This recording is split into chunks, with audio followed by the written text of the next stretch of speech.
ఈ మధ్యలోనే విపరీతమైన పెళ్ళిళ్ళు ఉన్నాయి కదా, పెళ్లికి సంబంధించి ఒకరోజు బెంగళూరుకు పోవడం జరిగిందనమాట. బెంగళూరుకు పోతే అక్కడ వివిధ బంధువులు మిత్రులు వాళ్ళు వీళ్ళు కలిసి బ్రేక్ఫాస్ట్ చేస్తూ టిఫిన్ చేస్తూ కూర్చుంటే నందికొట్కూరుకు సంబంధించిన ఒక పెద్ద మనిషి చాలా మర్యాదస్తుడు, అయితే తెలుగుదేశం సింపథైజర్.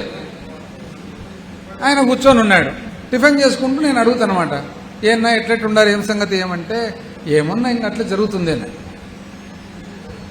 మన పంటల గింటలకు రేట్లు మంచి చెడ్డ బాగున్నాయంటే ఏమన్నా అట్లట్లే అని. అంటే మొక్కజొన్నకు రేటు బాగొచ్చిందా అంటే ఏం అంత మాత్రం లేదులే కానీ అని అన్న తర్వాత పోనీ ఏమన్నా ఇన్పుట్ సబ్సిడీ ఏమన్నా వచ్చానా ఈ 2 ఏళ్ళకి అంటే ఏం నేను ఎప్పుడు పెద్ద ఆశించలేదు కదా అని.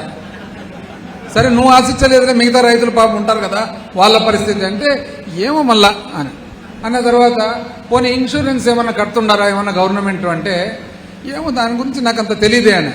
ఇది ఒక 70 సంవత్సరాల వయసు గల ఒక రైతు, ఒక ఊర్లో ఒక వ్యవసాయదారుగా పేరుగాంచిన మనిషి, అయితే ఒక తెలుగుదేశం సింపథైజర్. అంటే వాస్తవాలకు స్థానిక పరిస్థితుల వలన రాజకీయాల వలన ఎంత దూరంలో ఉండాలనేది మనకు కంటికి కనపడుతుంది. అప్పుడు కాదు అన్న మీ ఊర్లో మీ దీంట్లోనే కదా పోతిరెడ్డిపాడు ఉండేది, అక్కడ నుంచి విత్డ్రాలు అని చెప్తే ఏం పెద్ద పలకకన్నమాట.